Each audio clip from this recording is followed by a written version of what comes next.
Chi non rischia non vince, e questo è lo slogan scelto per l'edizione 2017 dei Giovani in Festa, che si è svolta ieri a Ravanusa, che è il titolo di una frase pronunciata da Papa Francesco durante la giornata mondiale della gioventù, recentemente a Cracovia, che ha visto una partecipazione massiccia di giovani provenienti dalle parrocchie della provincia di Agrigento. Una bella giornata di sole ha fatto poi il resto in piazza Primo Maggio.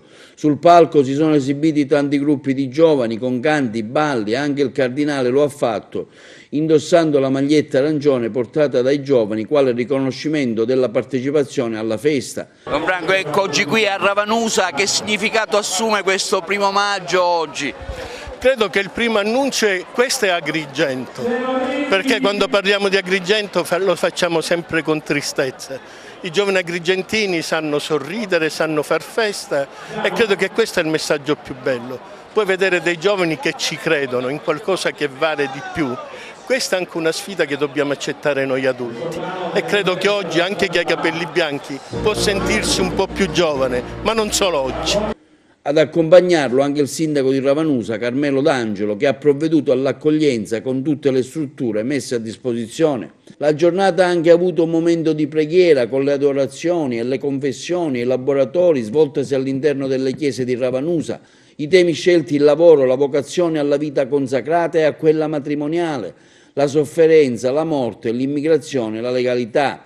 Quindi la celebrazione eucaristica alla presenza del cardinale e dei parroci che hanno accompagnato i giovani a Ravanusa e l'esibizione in piazza del comico di Colorado Roberto Lipari con la musica di Circo Banda e Giovanni Sciabarresi. Il pubblico così, fatto di ragazzi, è una delle cose più belle che ti possa regalare questo mestiere, e il fatto che ci sono tanti ragazzi che il primo maggio sono qua crea ancora un ambiente stupendo e sono felice di fare questa manifestazione anche perché ha un messaggio chiaro. Oggi si parla di rischio e io nella vita ho avuto rischi e fortuna non gravi, piccoli rischi come quello di fare un mestiere un po' pazzo come quello del comico, penso anche quello del giornalismo oggi come oggi, un mestiere pazzo. Quindi in una società che è sempre più costretta a rischiare potrebbe invece diventare una nota positiva il rischio, quindi sono felice di essere qui per poter parlare anche di questo.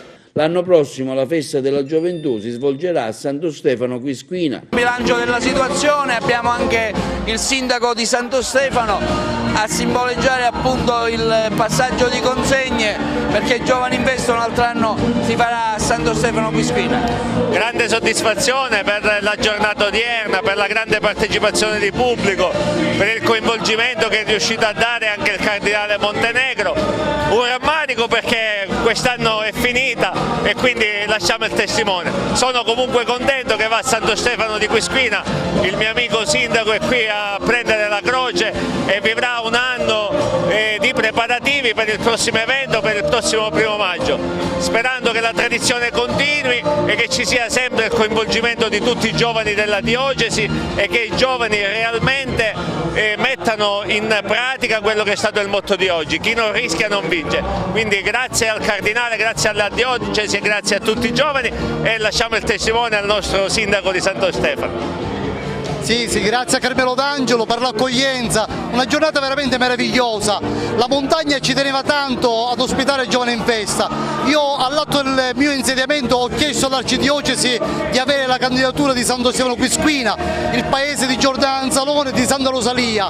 Oggi coloriamo questo sogno. Ieri abbiamo fatto il cammino apripista dell'itinerarium Rosalie che collega Monte Pellegrino con l'eremo di Santa Rosalia alla Quisquina. Il prossimo anno ospiteremo il Giovane in Festa, a coronamento anche di una sinergia con la diocesi di Agrigento.